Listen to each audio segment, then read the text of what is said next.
An unusual hour-long spring hailstorm has completely ruined agricultural crops, vineyards and fruit trees in Gramsh. Residents of the area confirmed that the hail was of a particularly large diameter and they are seeking compensation. The Prime Minister has advised residents of Tepelena to take advantage of government support and invest in the development of tourism as, according to him, this will help to boost the local economy. As the May 25 date for opening the tourist season in Lezha approaches, issues of pollution, security and noise remain in need of solutions.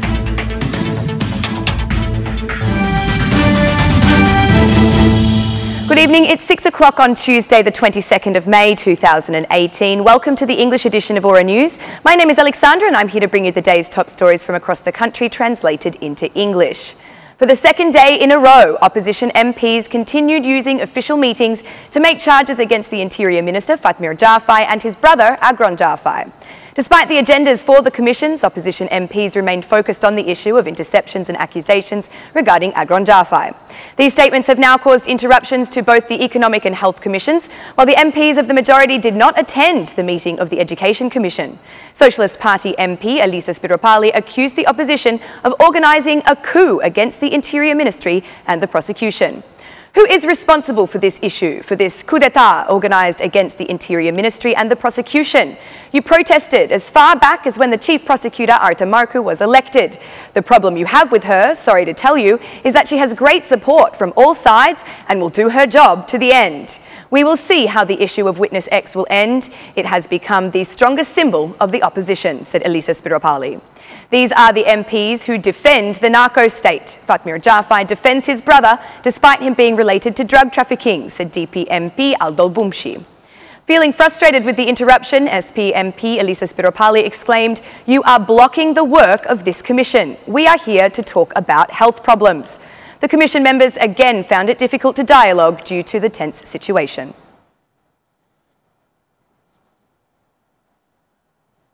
An unusual spring hailstorm that lasted for about an hour has damaged agricultural products, including vineyards and fruit trees in Gramsh. The pieces of hail were particularly large in diameter, as determined by both these images recorded on Monday and the testimonies of residents in the area. Agricultural crops as well as vineyards and fruit trees have been completely destroyed. Farmers say the damages are huge and they are seeking compensation. The storm also caused landslides and consequently some road axes connecting villages with the administrative centre had difficulties providing vehicle circulation. The President of the Republic, Ilir Meta, visited Malta for the Malta-Albania Business Forum, accompanied by a delegation of 31 representatives of the Albanian business community and of the Chambers of Commerce for Albania, Kosovo and Macedonia. On the first day, the forum was opened with a welcome speech by the President of Malta.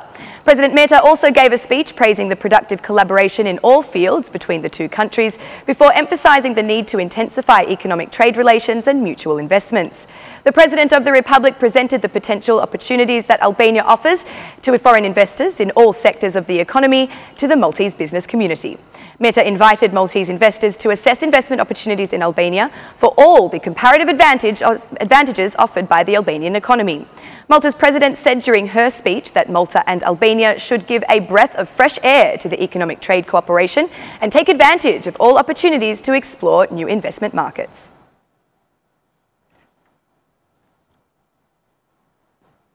The development of agro-tourism is the ultimate way of getting out of poverty.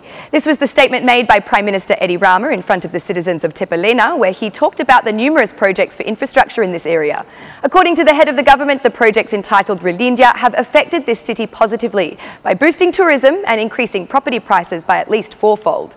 For this reason, he invites entrepreneurs, residents and emigrants to invest in resort villages as they will receive financial support from the state. There are many people who move on weekends from Tirana to new destinations. Be assured that they would go wherever there is agro-tourism, from north to south. We have approved a law. Whoever invests by turning a ruined house into a guest house, building a small farm, or has a limited number of rooms will pay income tax of only 5% and just 6% VAT, as well as receiving financial support from the state. This is not an area where we can think of the development of agriculture or animal husbandry, but it is an area where the agricultural and livestock products can serve hospitality tables through traditional guest houses or small hotels offering agro-tourism, explained Edi Rama. In addition, Rama declared that the government will continue working on a number of projects with emphasis on the Ali Pasha Castle of Tepelena. "We will finish the project in order to turn the castle into an attractive place for tourists," said Eddie Rama. Thanks to these projects, Tepelena and its villages will return to being tourist attractions that can be visited all year round.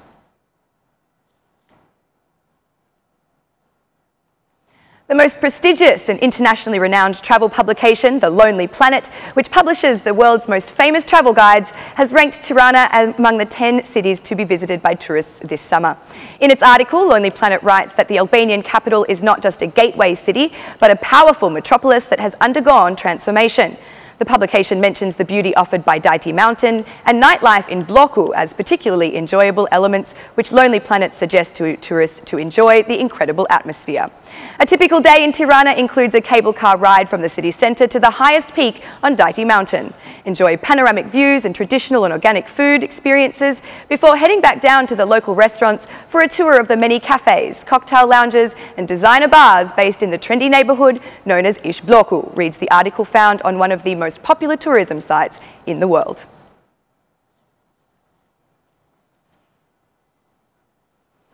During a visit to Gjirokastra, the Infrastructure and Energy Minister, Damian Jiknuri, closely overlooked the investments into areas related to water supply and the electricity network. In the field of water supply and sewerage, over the last 4 years, the government has invested or is in the process of investing in projects reaching a value of 3.3 billion lek. In the city of Gjirokastra, Minister Jiknuri observed the results of the first phase of investment for the construction and reconstruction of the network. The storage and pump systems are a collaborative investment of the Albanian government with the German KfW. The first phase is complete and very soon the second phase is expected to start for Gjirokastra. Today, most of the city has a 24-hour water supply, and with the completion of the second investment phase this year, the whole city of Gjirokastra will have a 24-hour supply. This is not the only investment in Gjirokastra. The government will very soon start work for the water distribution network in Tepelena and Memaliai. Very important investments in the municipality of Premet in Kultura and investments in Dropul continue, said Damian Jiknuri. Minister Jiknuri closely follows the project for the strengthening of the new substation in Gjirokastra and construction of 20 kilovolt grid lines. Here we are witnessing the continuation of a very important investment at the Gjirokastra substation. Investments in the power sector are continuing, and this is a concrete example that significant investments have been made to improve the network. From recent information I have from OSHI administrators, losses in Gjirokastra are already at the lowest historical levels, at about 17%. This has come mainly from the results of good management, but also the investments that have made the network better managed, said Damian Jiknuri.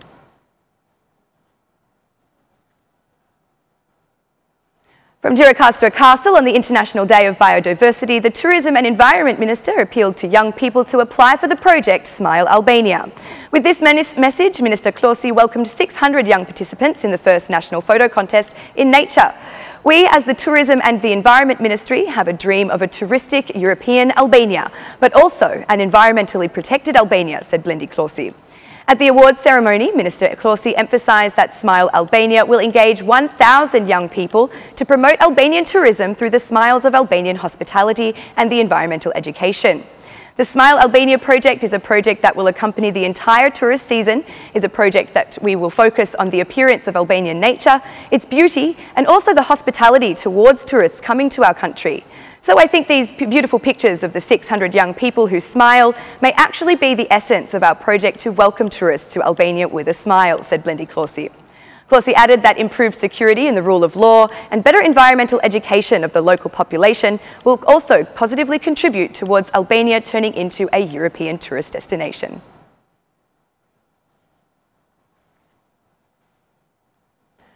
Eliminating sewage in the sea, beach cleanliness and acoustic pollution are three of the issues that still require solutions on the coast of Lezha.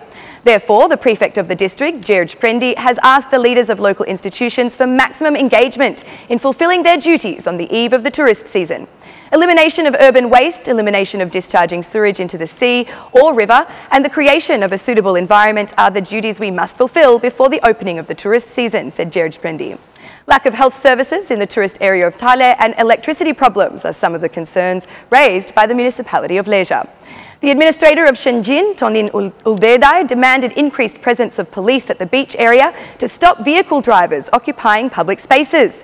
The pavement is occupied by cars and we cannot interfere. The police presence must be increased, said Udeida. Tale Beach is still not yet covered by an ambulance service to assist vacationers, said Tourism Director Ardian Lachi. The tourist season is expected to officially open on May 25, while the maximum commitment is needed to provide appropriate vacation conditions. Based on the reservations already made, this year numerous visitors are expected.